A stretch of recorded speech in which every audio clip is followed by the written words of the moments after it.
पढ़कर, जिस नोट्स से पढ़कर मैंने सिर्फ 15 दिन में 108 नंबर लाए हैं, वही नोट्स आप लोगों से शेयर करूंगी।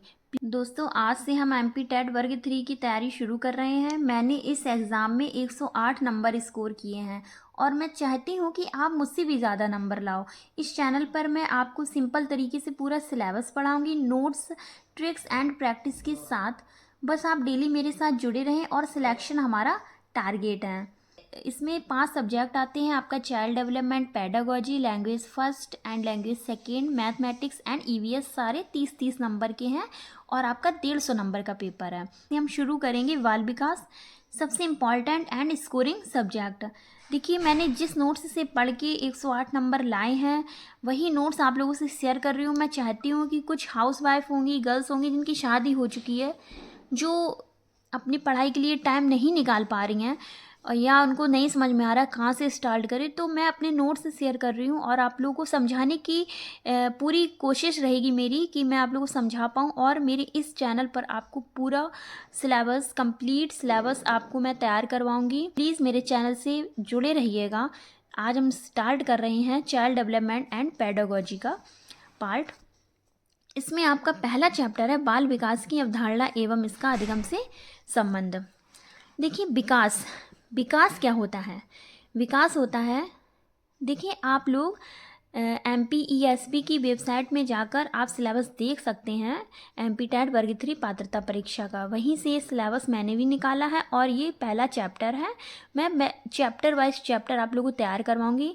सारे 5 सब्जेक्ट मैं तैयार करवाऊंगी, अपने नोट्स से आप लोगों को बताऊंगी। और आप लोगों को अच्छे लगें तो आप लोग भी अपने नोट्स बना सकते हैं देख के। विकास क्या है? विकास एक ऐसी प्रक्रिया है जिसमें व्यक्ति के शारीरिक, मानसिक, सामाजिक और भावनात्मक परिवर्तन होते हैं। विकास जन्म से मृत्यु तक लगातार चलता रहता है। देखिए, विकास का मतलब सिर्फ लंबाई या वजन बढ़ना नहीं होता है, बल्कि सोच, समझ और व्यवहार में सुधार भी होता है। देखिए, विकास का अर्थ ये होता है, बेसिकली हम समझ सकते हैं ऐसे कि बच्चे में होने वाले शारीरिक और मानसिक और इमोशनली जो चेंजमेंट है, और ये निरंतर प्रोसेस चलती रहती है और इसकी गति अलग अलग होती है। वृद्धि और विकास में भी हम डिफरेंस समझ लेते हैं कुछ। देखिए, वृद्धि क्या है? शरीर के आकार और वजन में आपका चेंजमेंट, जिसको मापा जा सकता है। और विकास क्या है? व्यवहार और क्षमता में सुधार, इसको सीधे नहीं मापा जा सकता है। वृद्धि शरीर में बढ़ोतरी है, जबकि विकास व्यक्ति के संपूर्ण व्यक्तित्व, संपूर्ण बदलाव को दर्शाता है। आप इस तरीके से समझ सकते हैं। आपकी जो मानव विकास की अवस्थाएं हैं, गर्भावस्था, जन्म से पूर्व। देखिए गाइस, यहाँ से डायरेक्ट क्वेश्चन आते हैं MCQs। अगर आप ये थ्योरी समझ लेंगे तो आपको क्वेश्चन सॉल्व करने में यकीन मानिए बिल्कुल भी दिक्कत नहीं होगी। देखिए, गर्भावस्था, जन्म से पूर्व गर्भावस्था, शैशवावस्था, जन्म से 6 साल तक की जो अवस्था है वो शैशवावस्था है। बाल्यावस्था 6 से 12 वर्ष की अवस्था, किशोरावस्था 12 से 18 वर्ष की अवस्था, और वयस्कावस्था है 18 वर्ष से मृत्यु तक। कुछ इम्पॉर्टेंट फैक्ट हैं, ये आपको ज्यों कि आएगा। विकास लचीला होता है। देखिए, विकास हमेशा लचीला होता है, उसमें शारीरिक, मानसिक, सामाजिक, संज्ञानात्मक विकास सारे ही शामिल होते हैं। मानव विकास मात्रात्मक और गुणात्मक दोनों प्रकार का होता है। जो ह्यूमन डेवलपमेंट है वो मात्रात्मक भी होता है। देखिए, अगर हमारी हाइट बढ़ रही है, हमारा वेट बढ़ रहा है, वो भी विकास के अंतर्गत आएगा, तो वो मात्रात्मक हुआ। और जो हमारा मानसिक विकास हुआ या हमारा सामाजिक विकास हुआ, वो आपका गुणात्मक हो गया, क्वालिटी। बाल विकास तथा बाल मनोविज्ञान में किशोरावस्था तक का अध्ययन किया जाता है। अब हम देखेंगे अधिगम। अधिगम क्या है? अभ्यास या अनुभूति के परिणाम स्वरूप व्यवहार में होने वाले अपेक्षाकृत स्थायी परिवर्तन को हम सीखना या अधिगम कहते हैं। अधिगम मतलब कि होता है लर्निंग। जो कुछ भी हम सीखते हैं अपने एक्सपीरियंस से, अपनी प्रैक्टिस से, अगर हम किसी काम को बार बार करते हैं, उसका अभ्यास करते हैं, तो हमें उसका एक्सपीरियंस हो जाता है और हमारे व्यवहार में चेंजमेंट आता है, स्थायी परिवर्तन, और उसी से हम सीखते हैं चीज़ों को और हम उसे अधिगम कहते हैं। अधिगम की प्रक्रिया जीवन पर्यंत चलती है, यानी कि लाइफ टाइम हम लर्निंग करते रहते हैं। और अधिगम की प्रक्रिया जन्म के तुरंत बाद से प्रारंभ हो जाती है। जैसे ही बालक जन्म लेता है, उसके बाद से ही उसका लर्निंग प्रोसेस शुरू हो जाता है और लाइफ टाइम चलता है। अब देखिए, ये क्या है? शैशवावस्था में विकास एवं अधिगम। शैशवावस्था क्या है, जन्म से लेकर 6 साल तक की अवस्था को हम शैशवावस्था बोलते हैं। शैशवावस्था अकॉर्डिंग टू मनोवैज्ञानिक, मतलब कि मनोवैज्ञानिकों के अकॉर्डिंग सीखने की सबसे महत्वपूर्ण अवस्था है। कहते हैं शैशवावस्था में सीखने की गति बहुत तीव्र होती है, नींव की अवस्था है, नींव पड़ती है। यहीं से हमको सारे संस्कार, सारी बेसिक जानकारियाँ, सारी बेसिक समझ हमारी शैशवावस्था से ही स्टार्ट होती है। शैशवावस्था में बच्चा अनुकरण से ज़्यादा सीखता है। अनुकरण से ज़्यादा सीखता है इसका मतलब है कि किसी को करते हुए देखता है कोई काम और वही फॉलो करता है, नकल करता है, देख कर ज़्यादा सीखता है। और भाषा विकास के लिए बेस्ट स्टेज है शैशवावस्था, और समाजीकरण की जो प्रक्रिया है वो भी इसी स्टेज से स्टार्ट हो जाती है। देखिए, बालक है उसकी जो लैंग्वेज का डेवलपमेंट है वो शैशवावस्था में बेस्ट तरीके से होता है। अपने आसपास बालक जो भी देखता है, जो भी सुनता है, वही उसकी भाषा विकास में महत्वपूर्ण योगदान देता है। और सोशलाइजेशन की प्रोसेस भी आपकी इसी स्टेज से स्टार्ट होती है। बाल्यावस्था में विकास एवं अधिगम। बाल्यावस्था की एज क्या है? 6 से 12 वर्ष। इस अवस्था में चिंतन एवं तर्क शक्ति का विकास होने लगता है। देखिए, बाल्यावस्था में 6 से 12 वर्ष का आप देखना, 6 से 12 साल का जो बच्चा होगा उसमें चिंतन और तर्क शक्ति, वो आपसे क्वेश्चन करेगा कि ऐसा क्यों है, ऐसा क्यों हुआ, ऐसा कैसा करेंगे हम, मतलब क्वेश्चन आपको से पुटअप करेगा। उसमें तर्क शक्ति का विकास होने लगता है। और शैशवावस्था में सीखने की गति तीव्र होती है, लेकिन बाल्यावस्था में उससे थोड़ी सी स्लो हो जाती है, लेकिन सीखने का क्षेत्र व्यापक हो जाता है।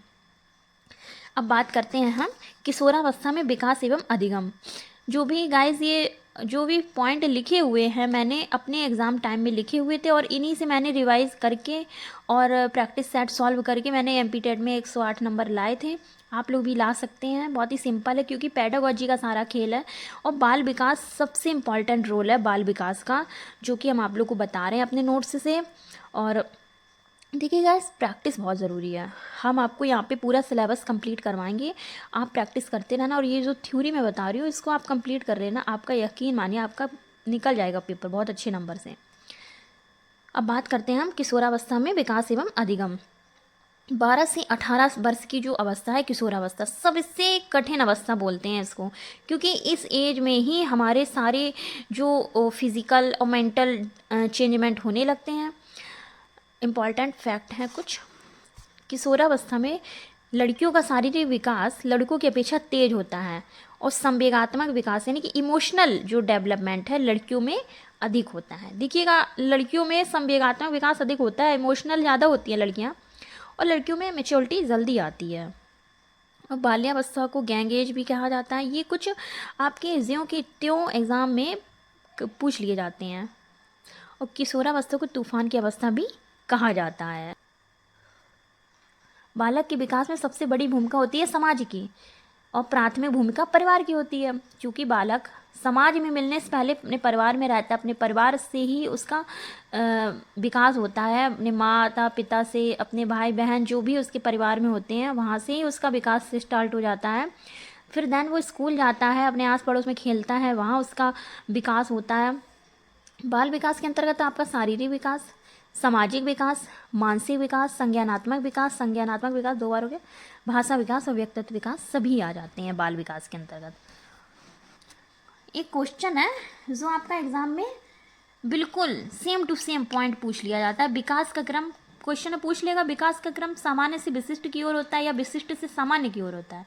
तो आपको याद रखना है विकास का क्रम हमेशा सामान्य से विशिष्ट की ओर होता है। कि जो बालक है स्टार्टिंग में पहले सामान्य चीज़ें सीखता है, सामान्य क्रिया सीखता है, उसके बाद इस विशिष्ट, जैसे पहले बालक क्या करेगा, पहले हाथों से सामान को उठाएगा, फिर उसके बाद धीरे धीरे उंगलियों का यूज करेगा, अंगूठे का यूज करेगा। तो इस तरीके से सामान्य से विशिष्ट की ओर। मनोविज्ञान का शाब्दिक अर्थ है आत्मा का विज्ञान। ये तो आपको याद कर लेना है, या आप अपने स्क्रीनशॉट ले सकते हैं, या आप नोट्स अपने बना सकते हैं खुद के। बाल मनोविज्ञान को बाल विकास की संज्ञा किसने दी? ईवी हरलॉक ने। बाल मनोविज्ञान के तहत अध्ययन किया जाता है बालक के व्यवहार का। बाल मनोविज्ञान के जनक हैं पेस्टोलॉजी। और नवजात शिशु का भार होता है 7 पॉइंट।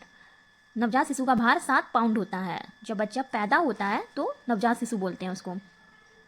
विकास को क्रमिक परिवर्तनों की श्रृंखला भी कहा जाता है। देखिए, विकास होता है क्रम बाय स्टेप उसमें चेंजमेंट आते हैं। विकास में होने वाले परिवर्तन गुणात्मक होते हैं, क्वालिटी गुणात्मक होते हैं, बताया ना। मानसिक विकास होता है, आपका जो मानसिक डेवलपमेंट होता है, सामाजिक डेवलपमेंट होता है, वो गुणात्मक होता है विकास, और मात्रात्मक भी होता है, लेकिन वृद्धि मात्रात्मक ही होती है सिर्फ। और शैशवावस्था शिशु के समायोजन की अवस्था कहलाती है, क्योंकि इस अवस्था में शिशु गर्भाशय के आंतरिक वातावरण से निकलकर बाह्य वातावरण के साथ समायोजन का प्रयास करता है। अब आते हैं शैशवावस्था, जो कि इसके अन्य नाम क्या हैं? अपरिपक्वता। देखिए, इसमें अपरिपक्वता होती है, मेच्योरिटी नहीं होती है, समझ नहीं होती है बच्चे में। पराश्रितता, इसका मतलब है कि वो डिपेंड है दूसरों पे, वो हर चीज़ के लिए डिपेंड है दूसरों पे। वो रोएगा, उसको खाना भी चाहिए, उसको अगर कुछ भी करना होगा वो अपने माँ पे डिपेंड है।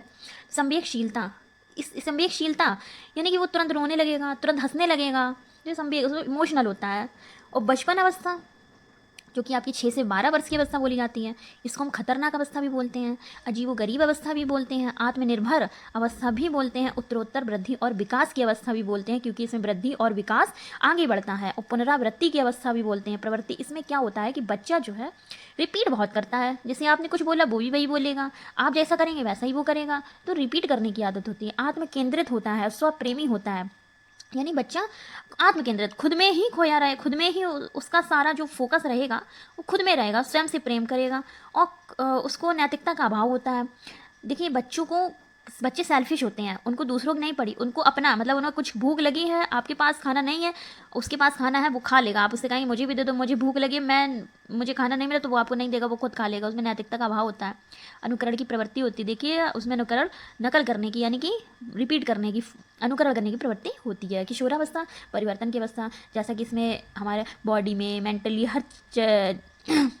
किशोरावस्था में चेंजमेंट आता है बहुत बॉडी में, और मेंटली हर तरीके से चेंजमेंट बहुत आता है। खतरनाक अवस्था इसको कहते हैं, बचपन अवस्था को, और इसको तूफानी अवस्था। विषमलिंगी भावना, यानी पुरुष है वो महिला की तरफ अट्रैक्ट होता है, महिला पुरुष की तरफ, तो विषमलिंगी भावना होती है। तनाव परेशानी की अवस्था है। पूर्ण वृद्धि की अवस्था है, इसमें पूर्ण वृद्धि होती है। आज हमारा एक चैप्टर कंप्लीट हो गया।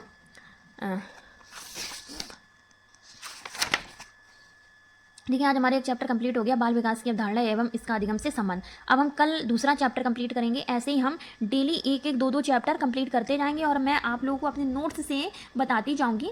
आप लोग इसको अपने स्क्रीनशॉट ले सकते हैं, या आप खुद बना सकते हैं नोट्स। और अगर आपको हमारा वीडियो यूजफुल लगे तो आप चैनल को सब्सक्राइब जरूर करें, और शेयर करें, एंड लाइक करें। मिलते हैं नेक्स्ट वीडियो में। चैनल से जुड़े रहिएगा। MP टेट वर्ग 3 की पूरी तैयारी आपको इस चैनल पर मिलेगी।